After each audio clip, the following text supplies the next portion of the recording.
Have you ever wondered why he ignores you right after getting close? He says the things that make your heart stop, then disappears when your walls come down.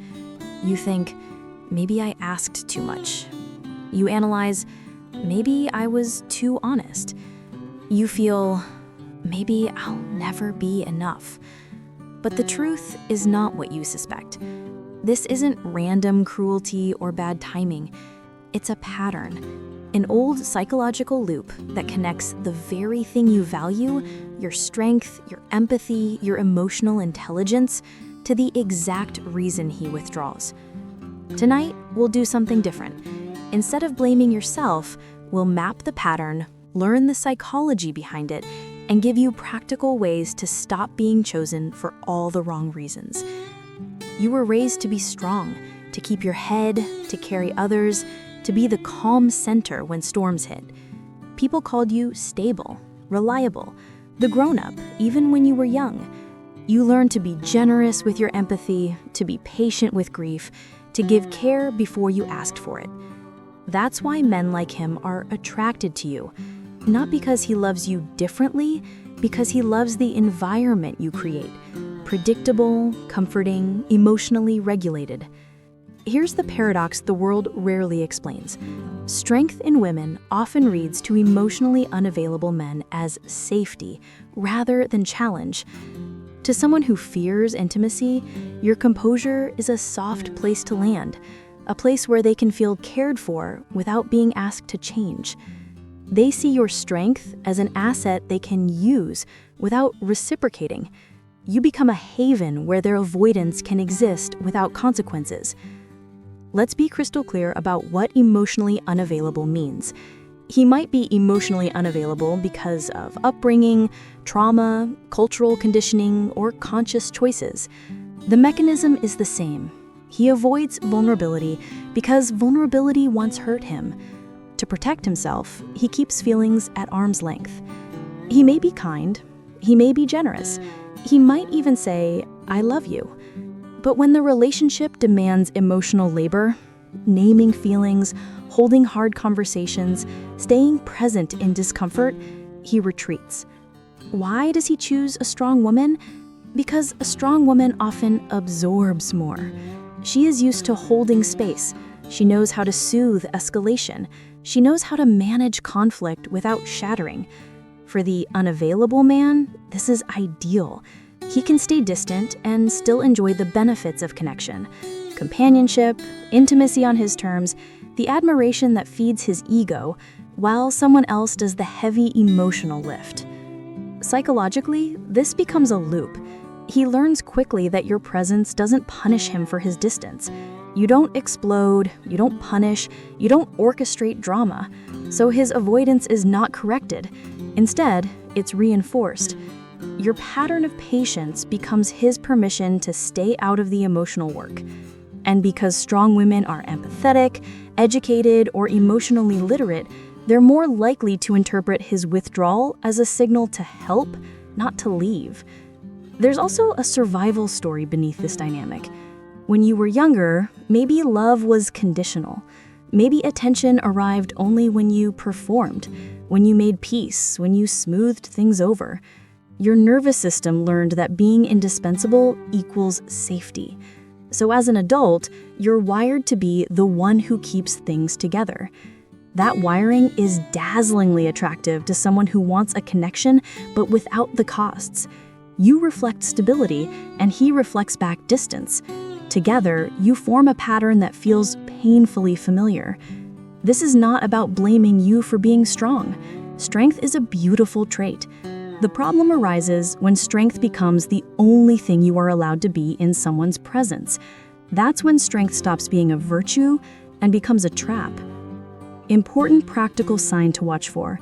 If your emotional labor is consistently greater than his, if you find yourself apologizing for your feelings, if you're the one initiating repair again and again, you are in a relationship dynamic where your stability is being leveraged, not cherished. Tonight, we're going to unlearn a few survival strategies. First, you'll learn how his avoidance operates. Second, you'll see how your strength plays into the script. Third, we'll start building alternatives, ways to keep your power while refusing to be the emotional patch for someone who won't heal. We need to name the mechanisms so they stop working like ghosts. There are 3 major psychological systems at play here. 1, attachment patterns, avoidant, anxious, secure. 2, intermittent reinforcement, reward, withdrawal cycles. 3, the healer or savior complex, why you try to fix him. Start with attachment. Many emotionally unavailable men operate from an avoidant attachment. Their nervous systems registered a truth early. Closeness is unsafe. So their default is to create distance. They may desire intimacy, in theory, but anything that threatens their self-protection triggers withdrawal. Importantly, avoidants often prefer partners who are emotionally regulated, someone who can listen, soothe, and not escalate when the avoidant pulls back. That's you. You're the person who remains calm so he never feels pressure to do the emotionally risky thing. Stay present. Next, intermittent reinforcement. This is the invisible trap. When affection is unpredictable, warmth one day, coolness the next, your brain doesn't settle. In fact, unpredictability increases desire because of the brain's reward system. Think of gambling. You don't stop pulling the lever because you're smart. You stay because the possibility of the next win keeps your dopamine engaged. A man who is occasionally deeply present and mostly distant creates the same effect. You receive emotional hits that feel big precisely because they're rare. Your nervous system starts craving those hits. It makes letting go much harder. Now the healer complex. Women who are emotionally intelligent often assume empathy should be traded for empathy. You see someone's pain and want to be the safe person who heals it. That impulse is noble. The problem is when healing becomes your only path to value in a relationship. When you start believing that your patience, your labor, and your devotion will slowly transform him, you hand him the power to stay avoidant while you exhaust yourself proving devotion. A clinical moment. Recognize the difference between helping and repairing someone's emotional system. Helping is offering care when both partners are willing to engage in growth. Repairing is doing the relational work for both. Avoidant men often do not engage in repair. They test proximity and withdraw repeatedly. If you keep being the one to initiate repair, the pattern continues. So how do these systems interact? Attachment sets up the fear. Intermittent reinforcement cements the craving. The healer complex keeps you invested. Combine them and you have a closed circuit. You are not weak for staying. Your nervous system is wired to seek resolution and your empathy is wired to provide it. But this combination without boundaries leads to long-term erosion. Real-life sign. When you find yourself justifying his behavior to others, minimizing your pain, or feeling ashamed for wanting more, those are indicators you're in the loop.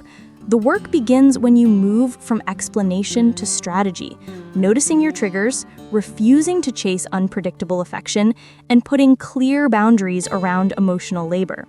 This is the practical part that hits hard. What does this dynamic cost you? Because strong women often overlook the subtle price tag until one day they're stunned by the bill. First cost. Self-erasure. You start camouflaging aspects of yourself, your humor, your opinions, your ambitions, to avoid his flinch. You calibrate your speech, your presence, your intensity, so he feels comfortable. That may be small at first, but serially it adds up. You become a curated version of you, selected to minimize his discomfort. Strong women who are resourceful resource their giving into the relationship while quietly losing parts of themselves. Second cost. Emotional labor overload. You manufacture peace, smooth his rough edges, keep friends and family reassured, do the what-ifs, plan the apologies he never learns to make. Over time, emotional labor feels like your job, unpaid, invisible, exhausting. You are both partner and therapist without the boundaries or compensation. Third cost, chronic stress. Intermittent reinforcement is not just a mind game, it's a nervous system pattern. Your cortisol rises, sleep gets fragmented, your immune system dips. You become physically tired in ways that rest cannot fix because the root cause is relational. You experience hypervigilance, always scanning his tone, interpreting his pauses, anticipating withdrawal. That state is unsustainable. Fourth cost, diminished standards. Because staying feels like care, you begin lowering expectations. You accept inconsistency as part of him, turn away from red flags, rationalize manipulative behaviors as complexity, and convince yourself that compromise equals maturity. But compromise that systematically erodes your baseline of emotional safety becomes a slow form of betrayal to yourself. There are other costs. Your social life may shrink because you accommodate his distance. You may internalize blame when he withdraws. You may grow resentful and then confuse resentment with passion. The most bitter sorrow is when the woman realizes she has been performing emotional labor for years, while the man's capacity for intimacy has not grown. This is not to demonize men who are avoidant. Many never had the chance to learn vulnerability. Many are doing their best with their wiring. But loving someone who cannot meet you emotionally is not the same as being noble. It's self-abandonment disguised as sacrifice. And the sooner you recognize the distinction, the sooner you can save your energy and your identity. What to do in the moment when the cost becomes evident? First, name the loss out loud. Tell a trusted friend or write it in a journal. Second, ask yourself, is the relationship contributing to my growth or taking it away from it? Lastly, set an immediate boundary. Reduce the emotional labor you provide. Stop explaining his behavior to others. Stop editing yourself for his comfort. When his distance is no longer your project, his pattern either changes or clarifies the truth for you faster. You don't need to become less compassionate to save yourself. You need to become more strategic. Here are deep, practical, psychological strategies that work, tested, human, and tuned to the life of a strong woman. 1. Rebalance emotional labor immediately. Keep a journal for a week. Note who initiates emotional repair, who plans quality time, who apologizes. When you see the imbalance on paper, it becomes harder to deny. Then make a simple shift. For 1 week, stop initiating difficult emotional conversations. When he pulls away, observe without chasing. If he returns, notice what he offers. If he consistently returns only when you chase, that's data. 2. Create boundary experiments. Boundaries are not punishments. They are experiments. If I pause responding for 48 hours when he disappears, what happens? You learn from what he does when you stop orchestrating his return. Does he compensate? Does he remain indifferent? The results are clarifying and teach you whether he's capable of growth. 3. Use minimum viable messaging. When you feel the urge to send a long text explaining your feelings, instead send a short message that states a need calmly and without drama. I felt hurt when you didn't reply last night. I need consistency. Let me know if we can agree on how to handle this. This removes the chase and forces an answer. If he deflects, you have your cue and you save energy. 4. Build parallel sources of validation. Your nervous system craves relief. Train it to get relief from sources that don't involve his unpredictability: friends, hobbies, movement, creativity, therapy. The more your baseline safety comes from your life, the less tempting his intermittent warmth becomes. 5. Talk to a professional. There's no shame in therapy. It's where patterns meet tools. A trained therapist can help you differentiate old childhood rules, like I must be small to be loved, from adult choices, like I deserve reciprocity. 6. Reframe the story you tell yourself. Right now, you might say, if I leave him, I'll lose a chance to fix what's broken. Reframe. If I stay for the chance of change, I'm giving away the only thing I can control, my present life. Narratives shape behavior. Replace martyrdom with self-respect stories. 7. Test closeness with structure. Ask for a short, specific commitment.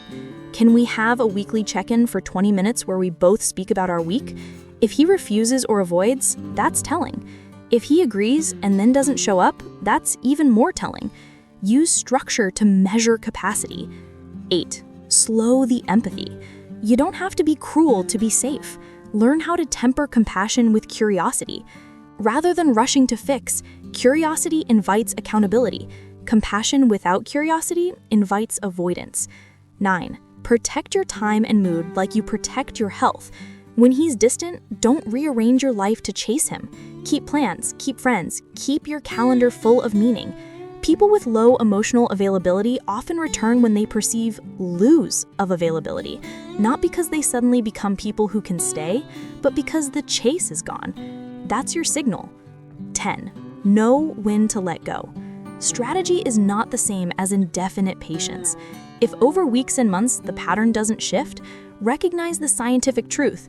Avoidance without accountability has a low chance of changing. You can love growth-minded people into healthier places, but you cannot do the emotional labor for someone who refuses willingness. These strategies are not cold. They are kind to your future self. They allow you to stay emotionally honest while refusing to be exploited. And they are the practical language of boundaries turned into daily habit. This final section is the reclamation. It's where you reclaim your energy, your standards, and the kind of intimacy you actually want. Start with self-authority. This is the inner voice that says, my feelings matter, my time matters, my needs are not negotiable. You rebuild this voice by minor, unwavering actions, saying no, showing up for yourself, enforcing small boundaries. Each no restores a piece of your emotional home. Next, practice earned vulnerability. Vulnerability is not a commodity to give indiscriminately. It's a currency you invest in people who reciprocate. Test reciprocity early. Do they return vulnerability with curiosity? Do they seek to repair when you name hurt? If the answer is mostly no, protect your vulnerability. Use it in exchange for someone willing to hold it. Rebuild your social architecture. Your friends, your mentors, your creative outlets are not filler. They are your base. The safer your base, the less you'll gamble on a man's intermittent affection. When friends anchor you, you register safety even when someone else is inconsistent. Another powerful move, merge clarity with compassion. When you decide to leave or distance, do it with honesty. I've done the work I can. I need someone who can do the work with me. No bitter speeches, no passive-aggressive fractures. Clarity honored with compassion keeps your dignity intact and exposes the real relational truth. Let's talk about attraction and recalibration. Post-boundary, your magnet changes. People who were once attracted to your tolerance find less to feed on. Those who are capable of emotional presence find your clarity magnetic. This is not mystical. It's chemical and social. People mirror what we tolerate. Raise your baseline and you raise who shows up. Lastly, cultivate curiosity for your future love, not nostalgia for the confusing past. Ask, who makes you feel safe in your body? Who listens to your anger without contempt? Who shows up in the small, boring ways? Grocery runs, sick days, midweek calls. These are indicators of availability that matter more than poetry and past intensity. A final ritual to reclaim power: write a letter to your past self, the version who stayed too long out of hope. Tell her what you know now. Tell her that patience is noble, but patience without reciprocity is not wisdom. Burn the letter or store it, but feel the shift as you speak truth into your history. You will grieve. There will be nights of doubt, but grief fades when it's paired with action. You are not heartless for protecting your heart. You are courageous. You are choosing a model of love that matches the depth of who you are. Have you ever wondered why he ignores you right after getting close? Now you know the pattern. You know the systems. You know the practical moves. Strength is not the reason you're being chosen to be someone's safe place without reciprocity. Strength is the reason you can end the cycle. Take one small boundary today. Practice one short pause before you explain them away. Call one friend and tell them the truth you've been softening. Book 1 hour for something that refills you. These small acts are how you translate insight into sovereignty. You deserve someone who is available for the same intensity you give. Not because your standards are high or unforgiving, but because emotional reciprocity is the grammar of mature love. In the next episode, we'll expose specific tactics emotionally unavailable men use when they fear being replaced, the micro behaviors, the gaslight adjacent moves, and the exact sentences they say when they want to keep control. If you're ready to see those patterns and stop excusing them, don't miss it. For now, breathe. You're not the problem. You are the solution to your future love and to the life you deserve.